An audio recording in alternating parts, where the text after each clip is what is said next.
VIII Books presents Alice's Adventures in Wonderland by Lewis Carroll.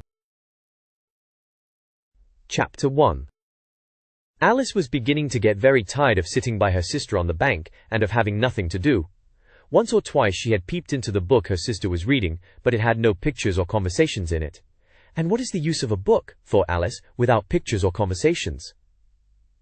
So she was considering in her own mind, as well as she could, for the hot day made her feel very sleepy and stupid, whether the pleasure of making a daisy chain would be worth the trouble of getting up and picking the daisies, when suddenly a white rabbit with pink eyes ran close by her. There was nothing so very remarkable in that, nor did Alice think it so very much out of the way to hear the rabbit say to itself, oh dear, I shall be too late." When she thought it over afterwards, it occurred to her that she ought to have wondered at this, but at the time it all seemed quite natural. But when the rabbit actually took a watch out of its waistcoat pocket, and looked at it, and then hurried on, Alice started to her feet, for it flashed across her mind that she had never before seen a rabbit with either a waistcoat pocket or a watch to take out of it, and burning with curiosity, she ran across the field after it, and was just in time to see it pop down a large rabbit hole under the hedge. In another moment down went Alice after it, never once considering how in the world she was to get out again. The rabbit hole went straight on like a tunnel for some way, and then dipped suddenly down, so suddenly that Alice had not a moment to think about stopping herself before she found herself falling down what seemed to be a very deep well. Either the well was very deep, or she fell very slowly, for she had plenty of time as she went down to look about her, and to wonder what was going to happen next. First, she tried to look down and make out what she was coming to, but it was too dark to see anything. Then she looked at the sides of the well, and noticed that they were filled with cupboards and bookshelves. Here and there she saw maps and pictures hung upon pegs. She took down a jar from one of the shelves as she passed. It was labelled Orange Marmalade, but to her disappointment it was empty. She did not like to drop the jar for fear of killing somebody underneath, so managed to put it into one of the cupboards as she fell past it. Well, thought Alice to herself, after such a fall as this, I shall think nothing of tumbling downstairs. How brave they'll all think me at home. Why, I wouldn't say anything about it, even if I fell off the top of the house. Which was very likely true. Down, down, down. Would the fall never come to an end? I wonder how many miles I've fallen by this time, she said aloud. I must be getting somewhere near the centre of the earth. Let me see, that would be 4,000 miles down, I think. For you see, Alice had learnt several things of this sort in her lessons in the schoolroom, and though this was not a very good opportunity for showing off her knowledge, as there was no one to listen to her, still it was good practice to say it over. Yes, that's about the right distance, but then I wonder what latitude or longitude I've got to. Alice had no idea what latitude was, or longitude either, but thought they were nice grand words to say. Presently, she began again. I wonder if I shall fall right through the earth. How funny it'll seem to come out among the people that walk with their heads downwards. The antipathies, I think. She was rather glad there was no one listening this time, as it didn't sound at all the right word. But I shall have to ask them what the name of the country is, you know. Please, Mum, is this New Zealand or Australia? And she tried to curtsy as she spoke. Fancy curtsying as you're falling through the air. Do you think you could manage it? And what an ignorant little girl she'll think me. No, it'll never do to ask. Perhaps I shall see it written up somewhere. Down, down, down. There was nothing else to do, so Alice soon began talking again. Dinah'll miss me very much tonight, I should think. Dinah was the cat. I hope they'll remember her saucer of milk at tea time. Dinah, my dear, I wish you were down here with me. There are no mice in the air, I'm afraid, but you might catch a bat, and that's very like a mouse, you know. But do cats eat bats, I wonder? And here Alice began to get rather sleepy, and went on saying to herself, in a dreamy sort of way, do cats eat bats? Do cats eat bats? And sometimes, do bats eat cats? For you see, as she couldn't answer either question, it didn't much matter which way she put it. She felt that she was dozing off, and had just begun to dream that she was walking hand in hand with Dinah, and saying to her very earnestly, Now, Dinah, tell me the truth, did you ever eat a bat? When suddenly, thump, thump, down she came upon a heap of sticks and dry leaves, and the fall was over. Alice was not a bit hurt, and she jumped up onto her feet in a moment. She looked up, but it was all dark overhead.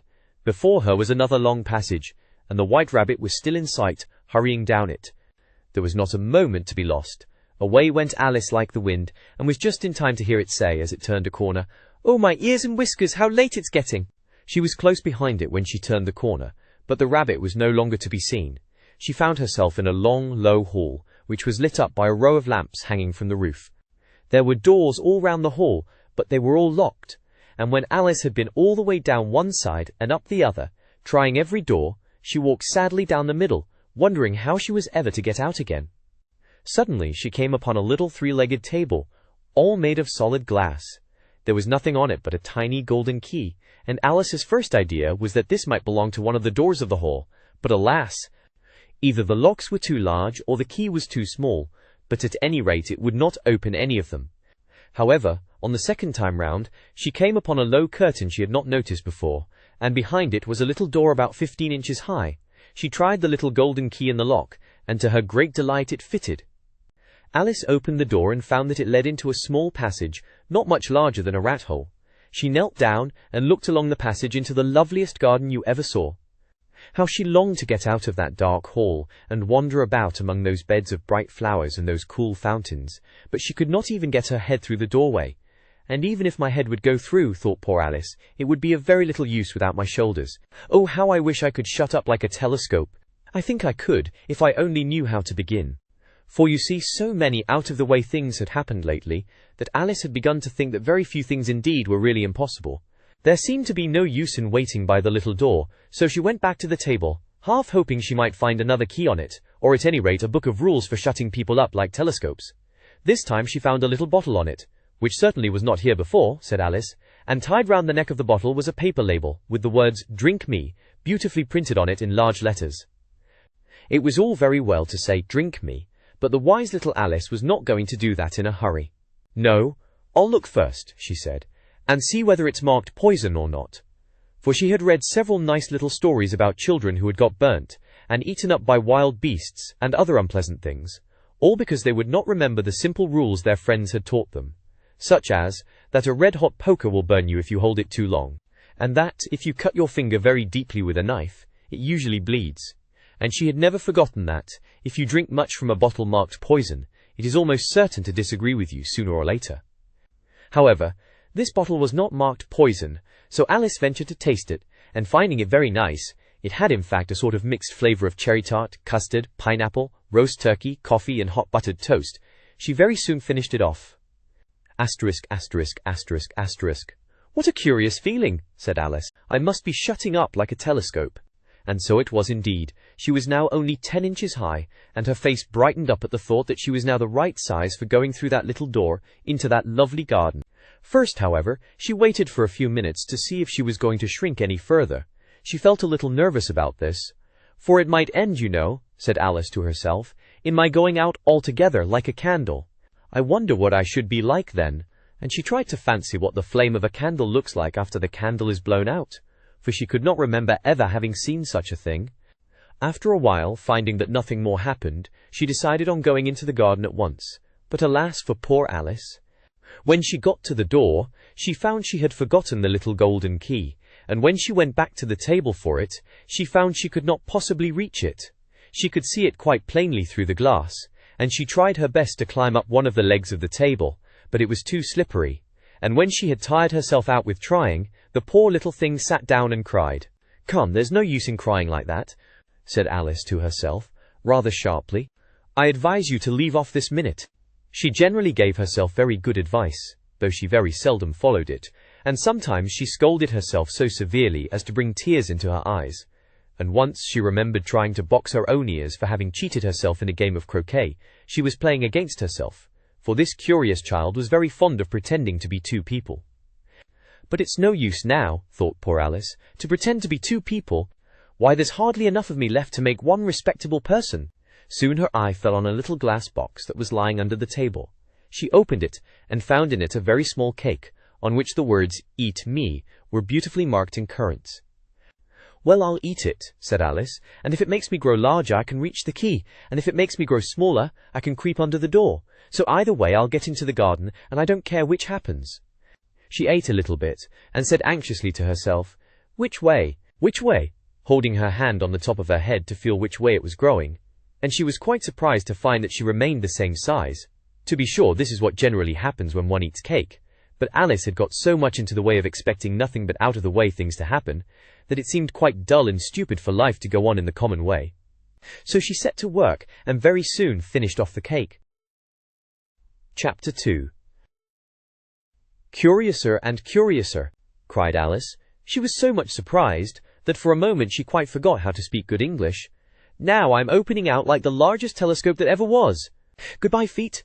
For when she looked down at her feet, they seemed to be almost out of sight, they were getting so far off. "Oh, my poor little feet, I wonder who will put on your shoes and stockings for you now, dears. I'm sure I shan't be able. I shall be a great deal too far off to trouble myself about you. You must manage the best way you can. But I must be kind to them," thought Alice, "or perhaps they won't walk the way I want to go. Let me see. I'll give them a new pair of boots every Christmas." And she went on planning to herself how she would manage it. They must go by the carrier, she thought, and how funny it'll seem, sending presents to one's own feet, and how odd the directions will look. Alice's right foot, Esquire. Hearthrug, near the fender, with Alice's love. Oh dear, what nonsense I'm talking.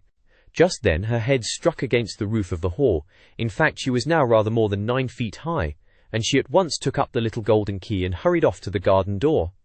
Poor Alice! It was as much as she could do, lying down on one side, to look through into the garden with one eye. But to get through was more hopeless than ever. She sat down and began to cry again. "You ought to be ashamed of yourself," said Alice. "A great girl like you," she might well say this, "to go on crying in this way. Stop this moment, I tell you." But she went on all the same, shedding gallons of tears, until there was a large pool all round her, about 4 inches deep and reaching half down the hall. Chapter 3. They were indeed a queer-looking party that assembled on the bank, the birds with draggled feathers, the animals with their fur clinging close to them, and all dripping wet, cross and uncomfortable. The first question, of course, was how to get dry again. They had a consultation about this, and after a few minutes it seemed quite natural to Alice to find herself talking familiarly with them, as if she had known them all her life. Indeed, she had quite a long argument with the lorry, who at last turned sulky, and would only say, "I am older than you, and must know better." And this Alice would not allow without knowing how old it was, and as the lorry positively refused to tell its age, there was no more to be said. At last the mouse, who seemed to be a person of authority among them, called out, "Sit down, all of you, and listen to me. I'll soon make you dry enough." They all sat down at once, in a large ring, with the mouse in the middle. Alice kept her eyes anxiously fixed on it, for she felt sure she would catch a bad cold if she did not get dry very soon. "Ahem," said the mouse, with an important air.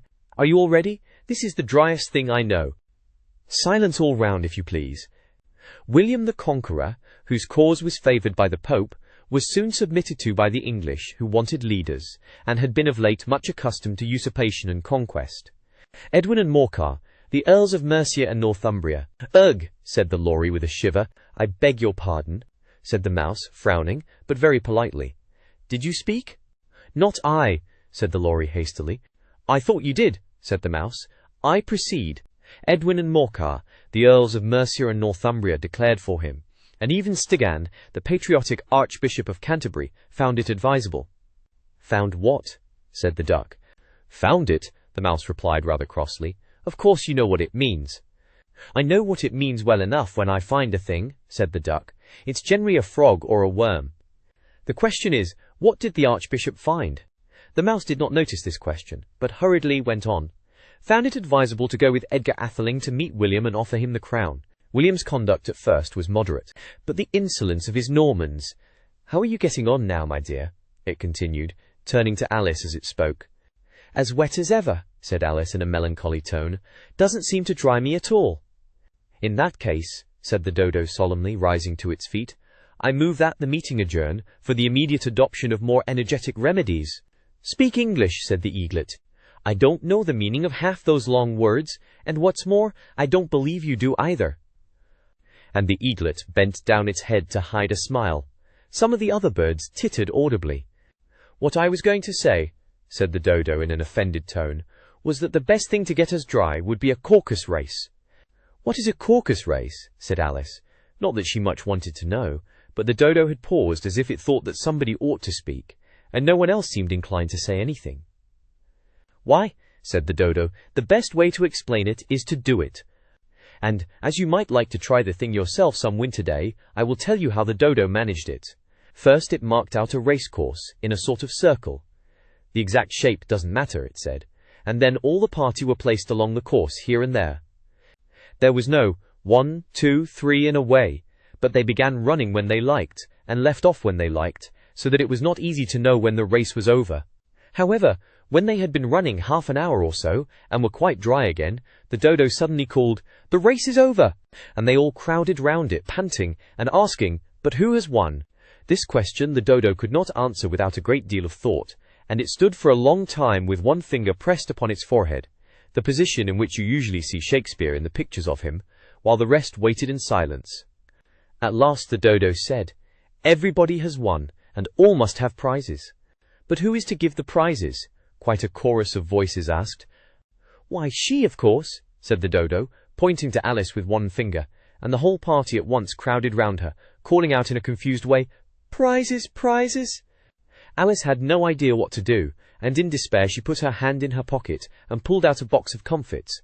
Luckily the salt water had not got into it, and handed them round as prizes. There was exactly one apiece all round. They all crowded round it, panting and asking, "But who has won?" "But she must have a prize herself, you know," said the mouse.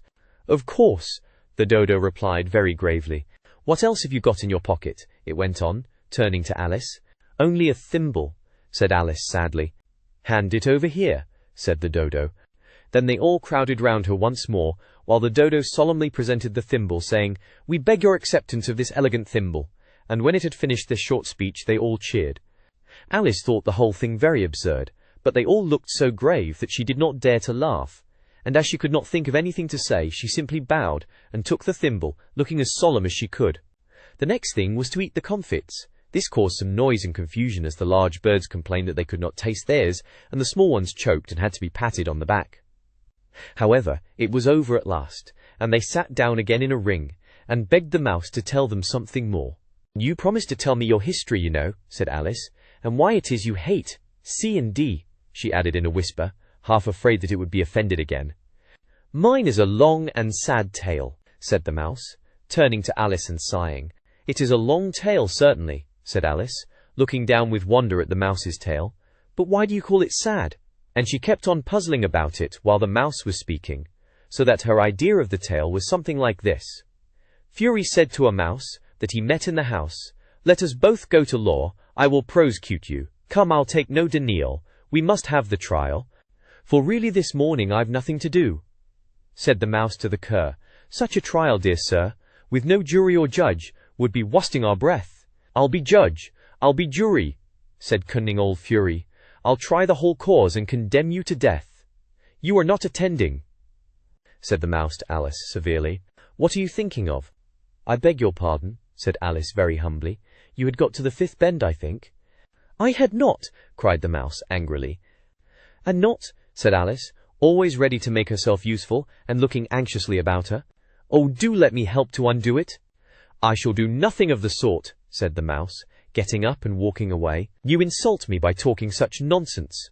"I didn't mean it," pleaded poor Alice, "but you're so easily offended, you know." The mouse only growled in reply. "Please come back and finish your story," Alice called after it, and the others all joined in chorus, "Yes, please do." But the mouse only shook its head impatiently and walked a little quicker. "What a pity it wouldn't stay," sighed the Lory, as soon as it was quite out of sight, and an old crab took the opportunity of saying to her daughter, "Ah, my dear, let this be a lesson to you never to lose your temper." "Hold your tongue, ma," said the young crab, a little snappishly. "You're enough to try the patience of an oyster." "I wish I had our Dinah here, I know I do," said Alice aloud, addressing nobody in particular. "She'd soon fetch it back." "And who is Dinah, if I might venture to ask the question?" said the Lory. Alice replied eagerly, for she was always ready to talk about her pet. "Dinah's our cat, and she's such a capital one for catching mice you can't think. And oh, I wish you could see her after the birds. Why, she'll eat a little bird as soon as look at it." This speech caused a remarkable sensation among the party. Some of the birds hurried off at once. One old magpie began wrapping itself up very carefully, remarking, "I really must be getting home. The night air doesn't suit my throat." And a canary called out in a trembling voice to its children, "Come away, my dears! It's high time you were all in bed." On various pretexts they all moved off, and Alice was soon left alone. "I wish I hadn't mentioned Dinah," she said to herself in a melancholy tone. "Nobody seems to like her down here, and I'm sure she's the best cat in the world. Oh, my dear Dinah, I wonder if I shall ever see you any more." And here poor Alice began to cry again, for she felt very lonely and low-spirited. In a little while, however, she again heard a little pattering of footsteps in the distance, and she looked up eagerly, half hoping that the mouse had changed his mind and was coming back to finish his story. Chapter 4. It was the white rabbit, trotting slowly back again and looking anxiously about as it went, as if it had lost something, and she heard it muttering to itself, "The Duchess! The Duchess! Oh, my dear paws! Oh, my fur and whiskers! She'll get me executed, as sure as ferrets are ferrets. Where can I have dropped them, I wonder?" Alice guessed in a moment that it was looking for the fan and the pair of white kid gloves, and she very good-naturedly began hunting about for them, but they were nowhere to be seen. Everything seemed to have changed since her swim in the pool, and the great hall with the glass table and the little door had vanished completely.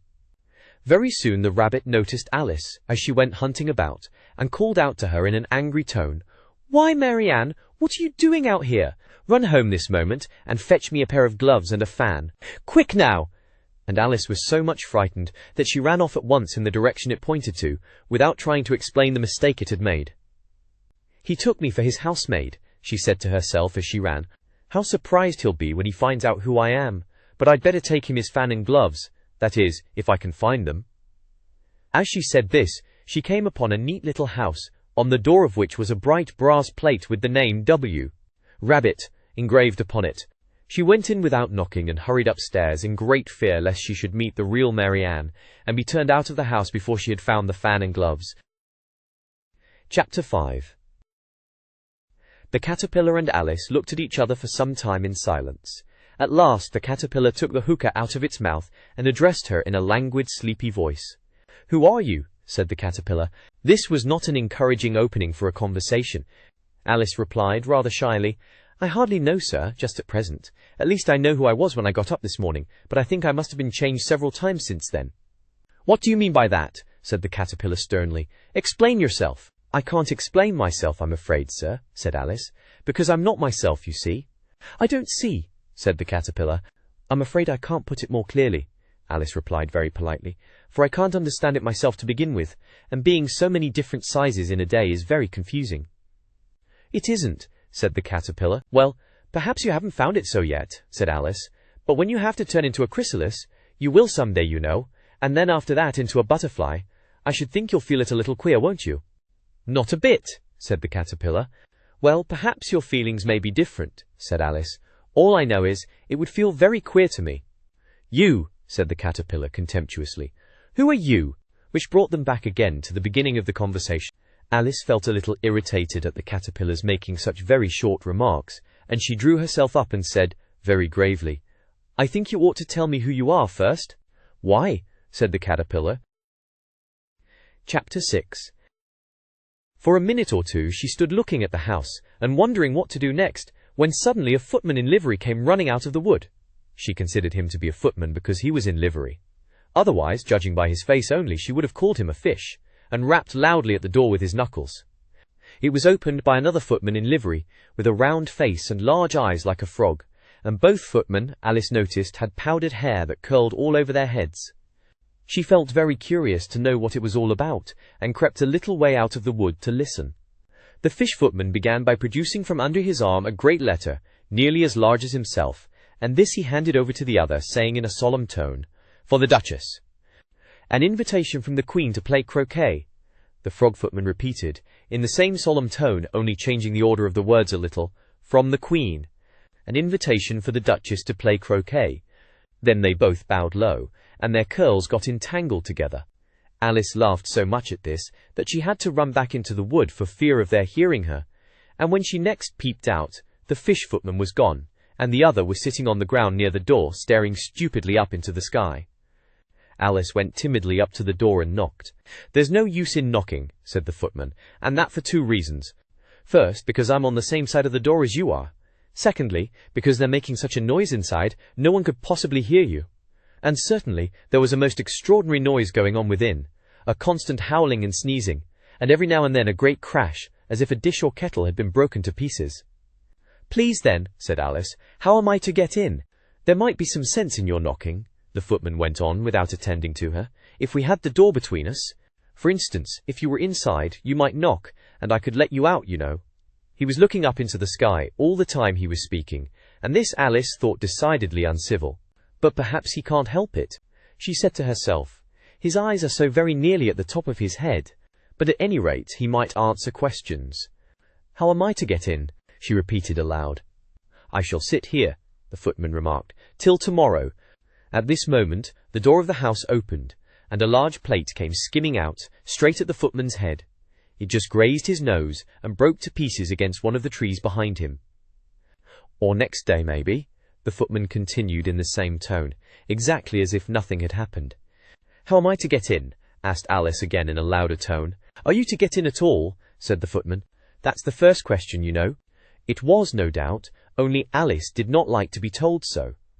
"It's really dreadful," she muttered to herself, "the way all the creatures argue. It's enough to drive one crazy." The footman seemed to consider this a good opportunity for repeating his remark, with variations. "I shall sit here," he said, "on and off, for days and days." "But what am I to do?" said Alice. "Anything you like," said the footman, and began whistling. "Oh, there's no use in talking to him," said Alice desperately. "He's perfectly idiotic." And she opened the door and went in. The door led right into a large kitchen, which was full of smoke from one end to the other. The Duchess was sitting on a three-legged stool in the middle, nursing a baby.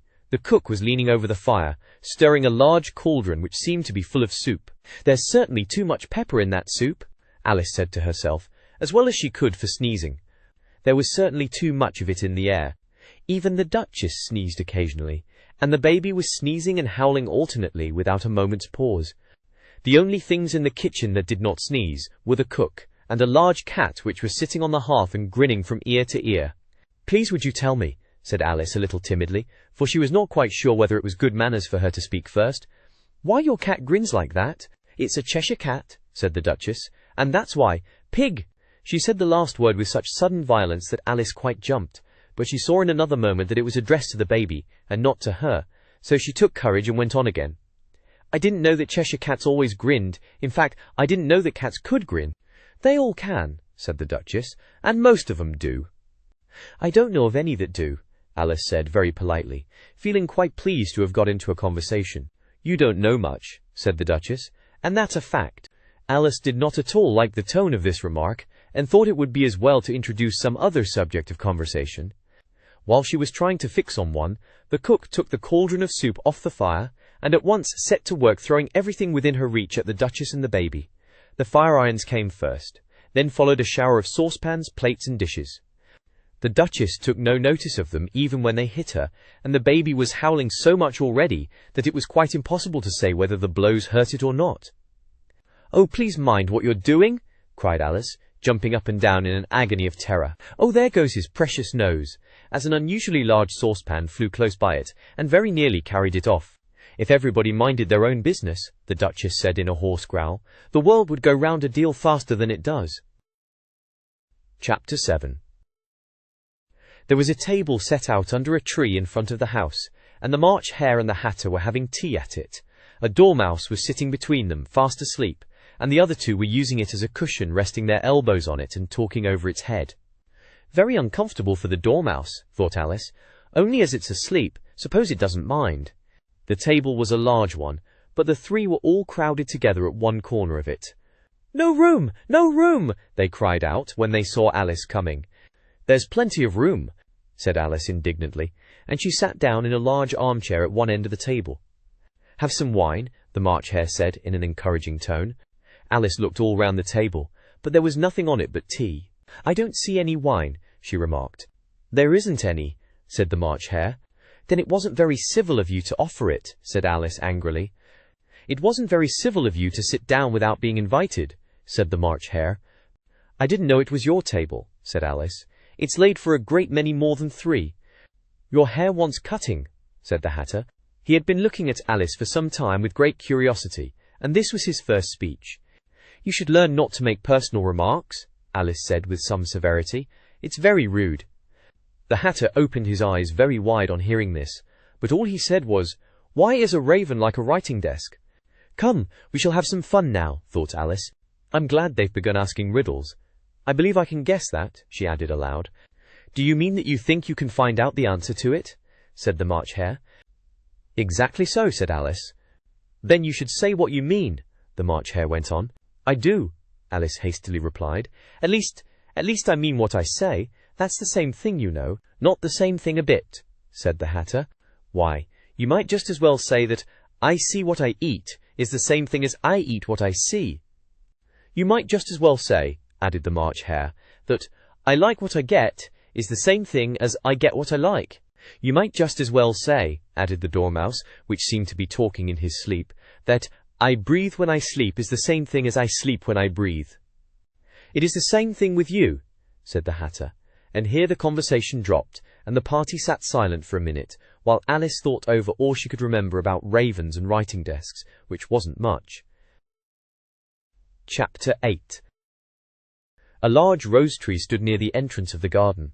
The roses growing on it were white, but there were 3 gardeners at it, busily painting them red. Alice thought this a very curious thing, and she went nearer to watch them, and just as she came up to them she heard one of them say, "Look out now, Five, don't go splashing paint over me like that."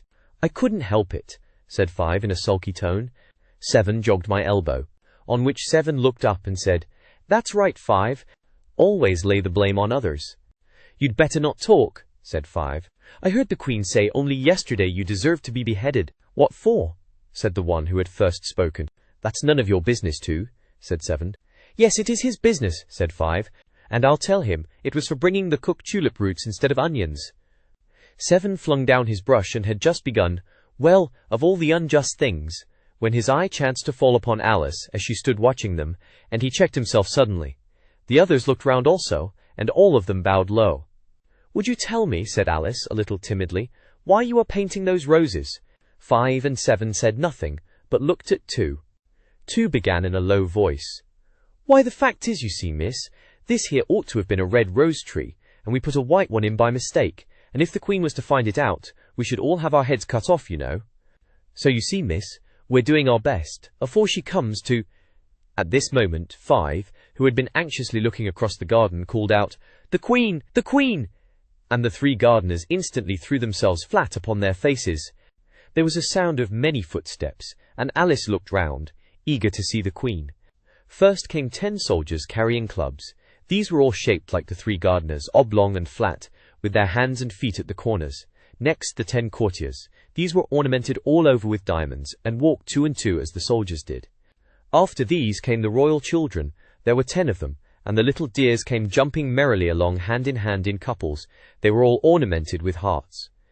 Next came the guests, mostly kings and queens, and among them Alice recognized the White Rabbit. It was talking in a hurried, nervous manner, smiling at everything that was said, and went by without noticing her. Then followed the Knave of Hearts, carrying the king's crown on a crimson velvet cushion, and last of all this grand procession came the King and Queen of Hearts. Alice was rather doubtful whether she ought not to lie down on her face like the 3 gardeners, but she could not remember ever having heard of such a rule at processions. And besides, what would be the use of a procession, thought she, if people had to lie down upon their faces so that they couldn't see it? So she stood still where she was, and waited. When the procession came opposite to Alice, they all stopped and looked at her, and the Queen said severely, "Who is this?" She said it to the Knave of Hearts, who only bowed and smiled in reply. "Idiot," said the Queen, tossing her head impatiently, and turning to Alice she went on, "What's your name, child?" "My name is Alice, so please your Majesty," said Alice very politely, but she added to herself, "Why, they're only a pack of cards after all. I needn't be afraid of them." "And who are these?" said the Queen, pointing to the 3 gardeners who were lying round the rose tree. For you see, as they were lying on their faces, and the pattern on their backs was the same as the rest of the pack, she could not tell whether they were gardeners, or soldiers, or courtiers, or 3 of her own children. "How should I know?" said Alice, surprised at her own courage. "It's no business of mine." The Queen turned crimson with fury, and after glaring at her for a moment like a wild beast, screamed, "Off with her head! Off!" "Nonsense," said Alice, very loudly and decidedly, and the Queen was silent. The King laid his hand upon her arm, and timidly said, "Consider, my dear, she is only a child." The Queen turned angrily away from him, and said to the Knave, Turn them over!" The knave did so, very carefully, with one foot. "Get up!" said the Queen in a shrill, loud voice, and the 3 gardeners instantly jumped up and began bowing to the King, the Queen, the royal children, and everybody else. "Leave off that!" screamed the Queen. "You make me giddy." And then, turning to the rose tree, she went on, "What have you been doing here?" "May it please your Majesty," said Tu, in a very humble tone, going down on one knee as he spoke, "we were trying—" Chapter 9. "You can't think how glad I am to see you again, you dear old thing," said the Duchess, as she tucked her arm affectionately into Alice's, and they walked off together. Alice was very glad to find her in such a pleasant temper, and thought to herself that perhaps it was only the pepper that had made her so savage when they met in the kitchen. "When I'm a duchess," she said to herself, not in a very hopeful tone though, "I won't have any pepper in my kitchen at all. Soup does very well without. Maybe it's always pepper that makes people hot-tempered." She went on, very much pleased at having found out a new kind of rule. "And vinegar that makes them sour, and chamomile that makes them bitter, and barley sugar and such things that make children sweet-tempered. I only wish people knew that, then they wouldn't be so stingy about it, you know." She had quite forgotten the Duchess by this time, and was a little startled when she heard her voice close to her ear. "You're thinking about something, my dear, and that makes you forget to talk. I can't tell you just now what the moral of that is, but I shall remember it in a bit." "Perhaps it hasn't one," Alice ventured to remark. "Tut, tut, child," said the Duchess. "Everything's got a moral, if only you can find it." And she squeezed herself up closer to Alice's side as she spoke. Alice did not much like her keeping so close to her, first because the Duchess was very ugly, and secondly because she was exactly the right height to rest her chin on Alice's shoulder, and it was an uncomfortably sharp chin. However, she did not like to be rude, so she bore it as well as she could. "The game's going on rather better now," she said, by way of keeping up the conversation a little. "'Tis so," said the Duchess, "and the moral of that is, oh, 'tis love that makes the world go round." "Somebody said," Alice whispered, "that it's done by everybody minding their own business." "Ah, well, it means much the same thing," said the Duchess, digging her sharp little chin into Alice's shoulder as she added, "and the moral of that is, take care of the sense, and the sounds will take care of themselves." How fond she is of finding morals in things, Alice thought to herself. "I dare say you're wondering why I don't put my arm round your waist," the Duchess said after a pause. "The reason is that I'm doubtful about the temper of your flamingo. Shall I try the experiment?" "He might bite," Alice cautiously replied, not feeling at all anxious to have the experiment tried. "Very true," said the Duchess. "Flamingos and mustard both bite, and the moral of that is, birds of a feather flock together." "Only mustard isn't a bird," Alice remarked. "Right as usual," said the Duchess. "What a clear way you have of putting things." "It's a mineral, I think," said Alice. "Of course it is," said the Duchess, who seemed ready to agree to everything that Alice said. "There's a large mustard mine near here, and the moral of that is, the more there is of mine, the less there is of yours." "Oh, I know," exclaimed Alice, who had not attended to this last remark. "It's a vegetable. It doesn't look like one, but it is." "I quite agree with you," said the Duchess. "And the moral of that is, be what you would seem to be. Or if you'd like it put more simply, never imagine yourself not to be otherwise than what it might appear to others, that what you were or might have been was not otherwise than what you had been would have appeared to them to be otherwise." "I think I should understand that better," Alice said very politely, "if I had it written down, but I can't quite follow it as you say it." "That's nothing to what I could say if I chose," the Duchess replied in a pleased tone. "Pray don't trouble yourself to say it any longer than that," said Alice. "Oh, don't talk about trouble," said the Duchess. "I make you a present of everything I've said as yet." "A cheap sort of present," thought Alice. "I'm glad they don't give birthday presents like that." But she did not venture to say it out loud. "Thinking again?" the Duchess asked with another dig of her sharp little chin. "I've a right to think," said Alice sharply, for she was beginning to feel a little worried. "Just about as much right," said the Duchess, "as pigs have to fly, and the But here, to Alice's great surprise, the Duchess's voice died away, even in the middle of her favourite word moral, and the arm that was linked into hers began to tremble. Alice looked up, and there stood the Queen in front of them, with her arms folded, frowning like a thunderstorm. "A fine day, Your Majesty," the Duchess began in a low, weak voice. "Now, I give you fair warning," shouted the Queen, stamping on the ground as she spoke. "Either you or your head must be off, and that in about half no time. Take your choice." The Duchess took her choice and was gone in a moment. "Let's go on with the game," the Queen said to Alice, and Alice was too much frightened to say a word, but slowly followed her back to the croquet ground. The other guests had taken advantage of the Queen's absence, and were resting in the shade. However, the moment they saw her, they hurried back to the game, the Queen merely remarking that a moment's delay would cost them their lives. Chapter 10. The Mock Turtle sighed deeply, and drew the back of one flapper across his eyes. He looked at Alice and tried to speak, but, for a minute or two, sobs choked his voice. "Same as if he had a bone in his throat," said the Gryphon, and it set to work shaking him and punching him in the back. At last the Mock Turtle recovered his voice, and with tears running down his cheeks went on again. "You may not have lived much under the sea." "I haven't," said Alice, "and perhaps you were never even introduced to a lobster." Alice began to say, "I once tasted," but checked herself hastily and said, "No, never. So you can have no idea what a delightful thing a lobster quadrille is." "No, indeed," said Alice. "What sort of a dance is it?" "Why," said the Gryphon, "you first form into a line along the seashore." "Two lines!" cried the Mock Turtle. "Seals, turtles, and so on. Then, when you've cleared the jellyfish out of the way—" "That generally takes some time," interrupted the Gryphon. "You advance twice."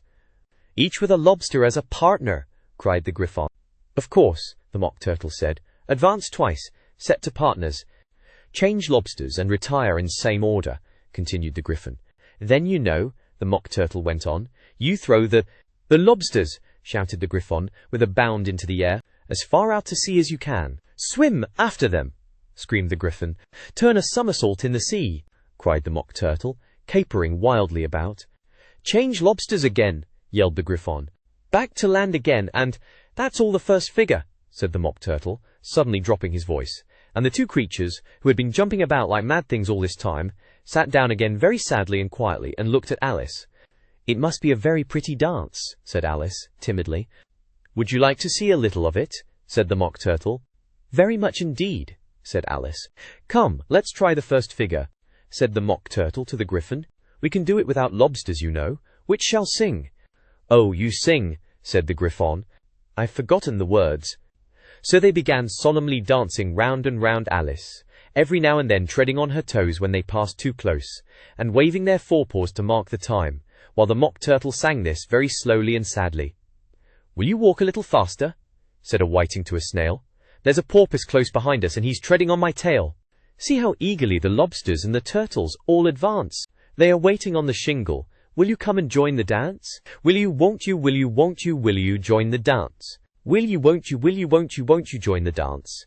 You can really have no notion how delightful it will be when they take us up and throw us, with the lobsters, out to sea."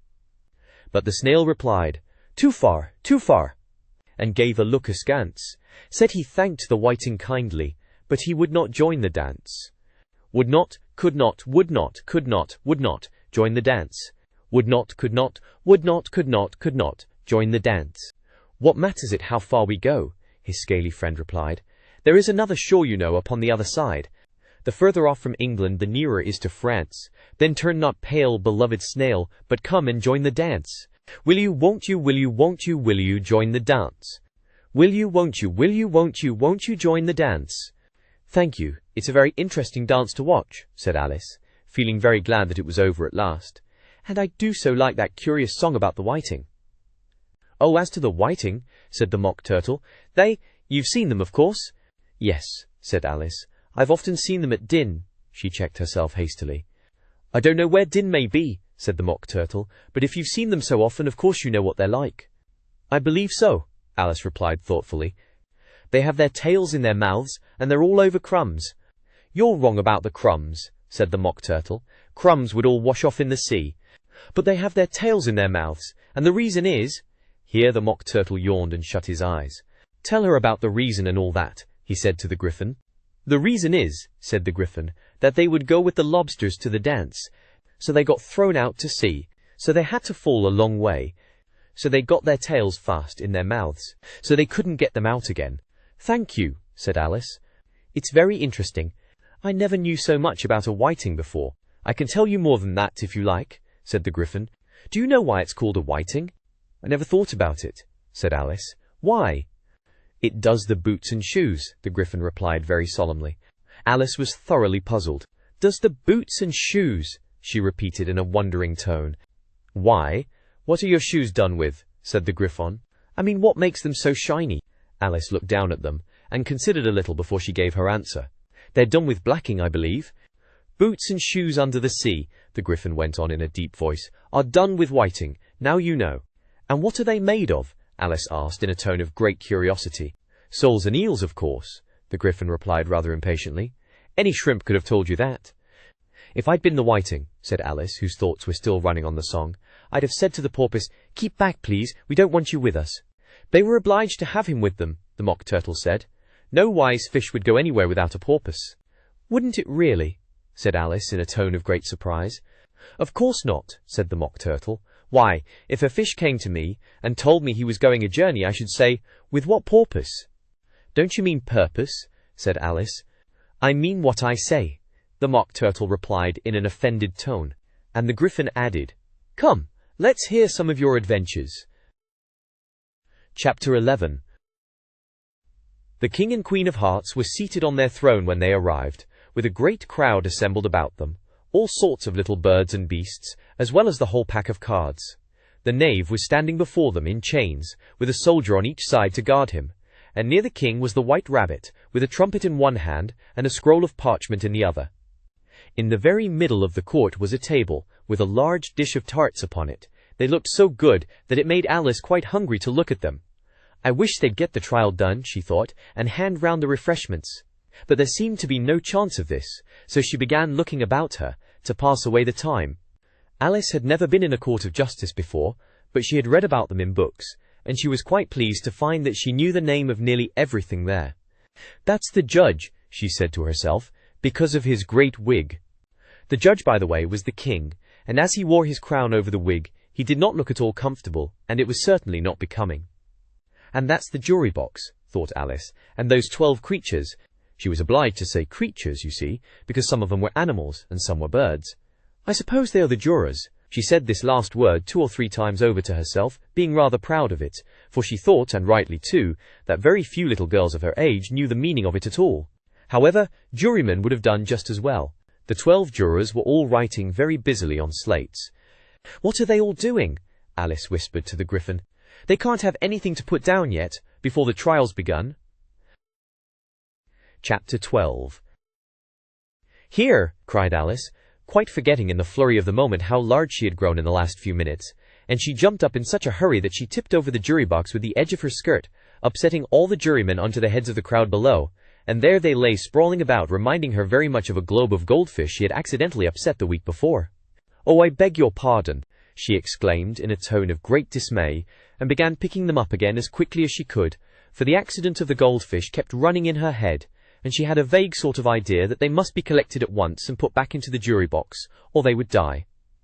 "The trial cannot proceed," said the king in a very grave voice, "until all the jurymen are back in their proper places. All," he repeated with great emphasis, looking hard at Alice as he said so. Alice looked at the jury box, and saw that in her haste she had put the lizard in head downwards, and the poor little thing was waving its tail about in a melancholy way, being quite unable to move. She soon got it out again and put it right. "Not that it signifies much," she said to herself. "I should think it would be quite as much use in the trial one way up as the other." As soon as the jury had a little recovered from the shock of being upset, and their slates and pencils had been found and handed back to them, they set to work very diligently to write out a history of the accident, all except the lizard, who seemed too much overcome to do anything but sit with its mouth open, gazing up into the roof of the court. "What do you know about this business?" the king said to Alice. "Nothing," said Alice. "Nothing whatever," persisted the king. "Nothing whatever," said Alice. "That's very important," the king said, turning to the jury. They were just beginning to write this down on their slates, when the White Rabbit interrupted. "Unimportant, your majesty means, of course," he said in a very respectful tone, but frowning and making faces at him as he spoke. "Unimportant, of course, I meant," the king hastily said, and went on himself in an undertone. "Important, unimportant, unimportant, important," as if he were trying which word sounded best. Some of the jury wrote it down important, and some unimportant. Alice could see this, as she was near enough to look over their slates. But it doesn't matter a bit, she thought to herself. At this moment the king, who had been for some time busily writing in his notebook, called out, "Silence!" and read out from his book, Rule 42. All persons more than a mile high to leave the court. Everybody looked at Alice. "I'm not a mile high," said Alice. "You are," said the king. "Nearly 2 miles high," added the queen. "Well, I shan't go at any rate," said Alice. "Besides, that's not a regular rule. You invented it just now." "It's the oldest rule in the book," said the king. "Then it ought to be number 1, said Alice. The king turned pale and shut his notebook hastily. "Consider your verdict," he said to the jury in a low, trembling voice. "There's more evidence to come yet, please your majesty," said the White Rabbit, jumping up in a great hurry. "This paper has just been picked up." "What's in it?" said the queen. "I haven't opened it yet," said the White Rabbit, "but it seems to be a letter, written by the prisoner to somebody." "It must have been that," said the king, "unless it was written to nobody, which isn't usual, you know." "Who is it directed to?" said one of the jurymen. "It isn't directed at all," said the White Rabbit. "In fact, there's nothing written on the outside." He unfolded the paper as he spoke and added, "It isn't a letter after all, it's a set of verses." "Are they in the prisoner's handwriting?" asked another of the jurymen. "No, they're not," said the White Rabbit, "and that's the queerest thing about it." The jury all looked puzzled. "He must have imitated somebody else's hand," said the king. The jury all brightened up again. "Please your majesty," said the knave, "I didn't write it, and they can't prove that I did. There's no name signed at the end." "If you didn't sign it," said the king, "that only makes the matter worse. You must have meant some mischief, or else you'd have signed your name like an honest man." There was a general clapping of hands at this. It was the first really clever thing the king had said that day. "That proves his guilt, of course," said the queen. "So, off with—" "It doesn't prove anything of the sort," said Alice. "Why, you don't even know what they're about." "Read them," said the king. The White Rabbit put on his spectacles. "Where shall I begin, please your majesty?" he asked. "Begin at the beginning," the king said gravely, "and go on till you come to the end. Then stop." There was dead silence in the court, whilst the White Rabbit read out these verses. "They told me you had been to her, and mentioned me to him. She gave me a good character, but said I could not swim. He sent them word I had not gone. We know it to be true. If she should push the matter on, what would become of you? I gave her 1, they gave him 2, you gave us 3 or more. They all returned from him to you, though they were mine before. If I or she should chance to be involved in this affair, he trusts to you to set them free, exactly as we were. My notion was that you had been, before she had this fit, an obstacle that came between him and ourselves and it. Don't let him know she liked them best, for this must ever be a secret, kept from all the rest, between yourself and me." "That's the most important piece of evidence we've heard yet," said the king, rubbing his hands. "So now let the jury—" "If any of them can explain it," said Alice. She had grown so large in the last few minutes that she wasn't a bit afraid of interrupting him. "I'll give him 6pence. I don't believe there's an atom of meaning in it." The jury all wrote down on their slates, "She doesn't believe there's an atom of meaning in it," but none of them attempted to explain the paper. "If there's no meaning in it," said the king, "that saves a world of trouble, you know, as we needn't try to find any. And yet I don't know," he went on, spreading out the verses on his knee and looking at them with one eye. "I seem to see some meaning in them after all. Said I could not swim. You can't swim, can you?" he added, turning to the knave. The knave shook his head sadly. "Do I look like it?" he said, which he certainly did not, being made entirely of cardboard. "All right so far," said the king, as he went on muttering over the verses to himself. "We know it to be true. That's the jury, of course. If she should push the matter on, that must be the queen. What would become of you? What, indeed? I gave her 1, they gave him 2. Why, that must be what he did with the tarts, you know." "But it goes on. They all returned from him to you," said Alice. "Why, there they are," said the king triumphantly, pointing to the tarts on the table. "Nothing can be clearer than that. Then again, before she had this fit, you never had fits, my dear, I think?" he said to the queen. "Never!" said the queen furiously, throwing an inkstand at the lizard as she spoke.